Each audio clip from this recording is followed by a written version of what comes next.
在这个星期的2014世界原住民族新闻奖入围专题系列中，要跟您介绍的是美加东岸的原住民族重现祖先与白人签订条约的历史。美洲大陆的原住民族跟台湾的原住民族一样，没有文字，一直到最近才发展出拼音系统。早年没有文字的时候，遭遇外来的殖民者入侵，要签订条约，应该要怎么办呢？在美洲大陆，尤其是东岸的原住民族，在过去100-200年之间，很常见的做法就是使用珠带作为缔约的信物跟证据。去年8月，美加2国东岸的原住民族人为了重现当年祖先跟荷兰人签约的历史，用独木舟顺着哈德逊河，一路从加拿大划行到纽约，守护着当年编串的珠带信物跟白人代表再度肯认条约追求两族和平、对等共存的精神。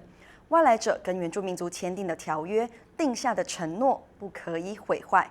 这是21世纪原住民族想要传递的重要精神。The Haudenosaunee call the Hudson the river that runs in two directions. These paddlers are experiencing it firsthand. Under cloudy skies, the Hudson is choppy to say the least. This flotilla is on its way to Midtown Manhattan, a few kilometers away, where hundreds of people are eagerly awaiting their arrival. But this journey has lasted much longer than just a few kilometers. This is the day before in a town north of New York City called Piermont. This is one of the last stops before Manhattan. Everything is double-checked, and then the 80 canoes and kayaks are put in the water. They're part of the flotilla called the Two-Row Wampum Renewal Campaign. Some have been on the water for most of the summer, snaking their way through New York State. It launched on July 2nd from the Onondaga First Nation in Upper New York State. The plan? Paddle 400 kilometers to Manhattan. And it hasn't been easy. The hardest part is when the weather's bad. Through high water, flood water, scorching sun, high winds. Especially when you have like a light canoe or light boat, the wind will blow you around and stuff. All the water just kept kind of gushing over the sides. I was bailing as fast as I could, but we still got a bunch of water in there. And You're hitting the waves and just staying positive. Staying positive, like the Haudenosaunee ancestors did nearly 400 years ago. That's when the Seneca, Cayuga, Onondaga, Oneida, and Mohawk nations, who made up the Haudenosaunee Confederacy at the time, made their first treaty with Europeans.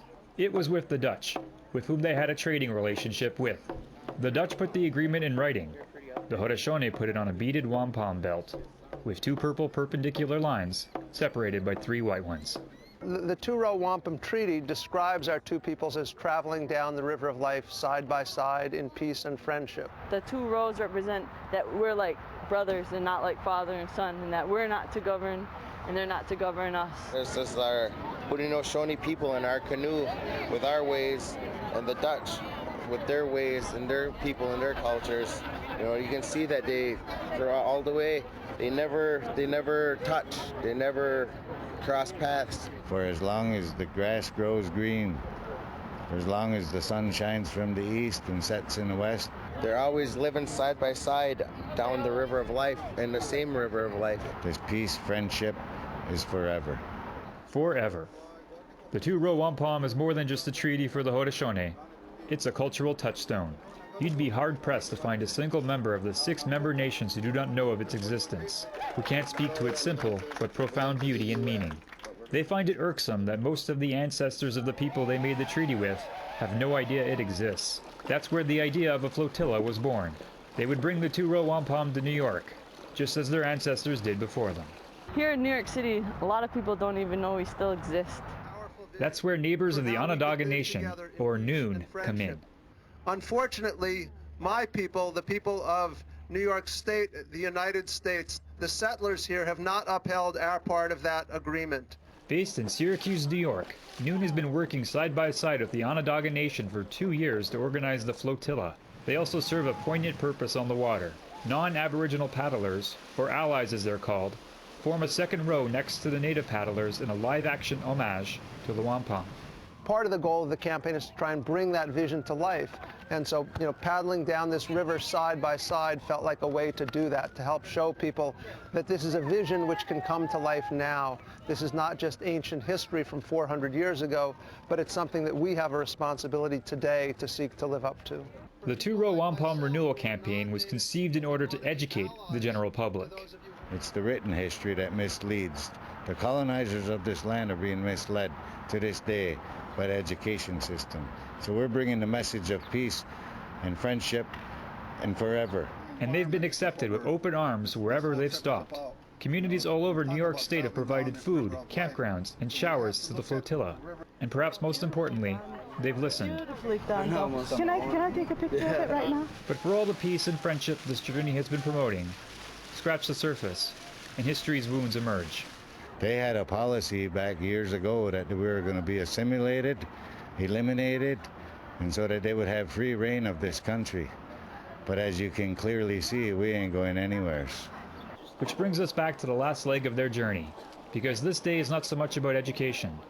It's about Haudenosaunee sovereignty. The boats are launched in the pouring rain. The waters of the Hudson River are rough. The sky's angry. Still, there are about 50 boats strong. 13 hard, choppy kilometers. At the destination, 200 people are waiting. First Nations people and allies from all over Canada and the United States. Among them, the Lakota Unity Riders from Manitoba, who drove all the way down with their horses. The paddlers round the corner. The celebration begins in earnest. Waiting for them at the pier was Dutch Consul General Rob de Vos.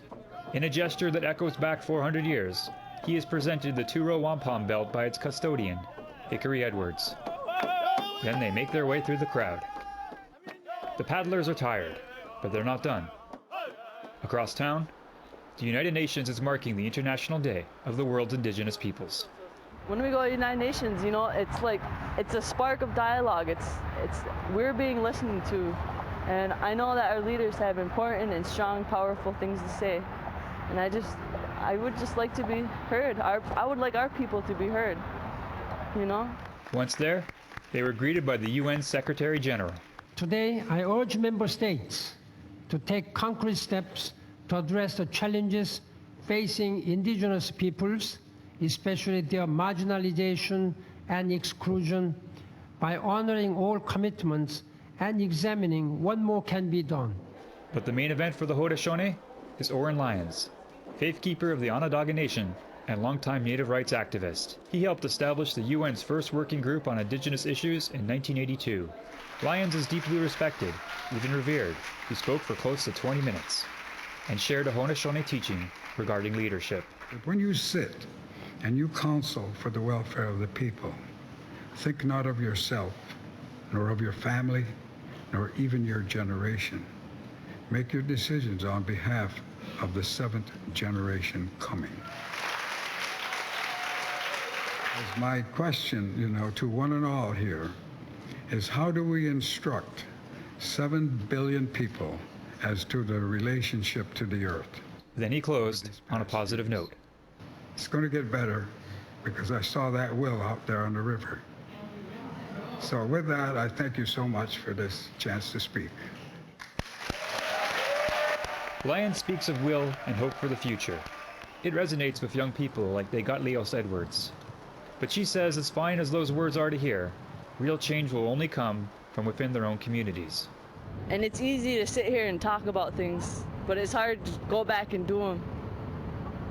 But there's an energy and there's some kind of momentum that fires people up. So I think that's the importance of bringing our people together, is to spark that fire in each other and that inspiration in each other. With the wampum belt and a message delivered, the flotilla is going back home. As they like to point out, the Haudenosaunee are not going anywhere. After a short break, they'll be back on these waterways soon enough, because it's their right to travel these rivers forever.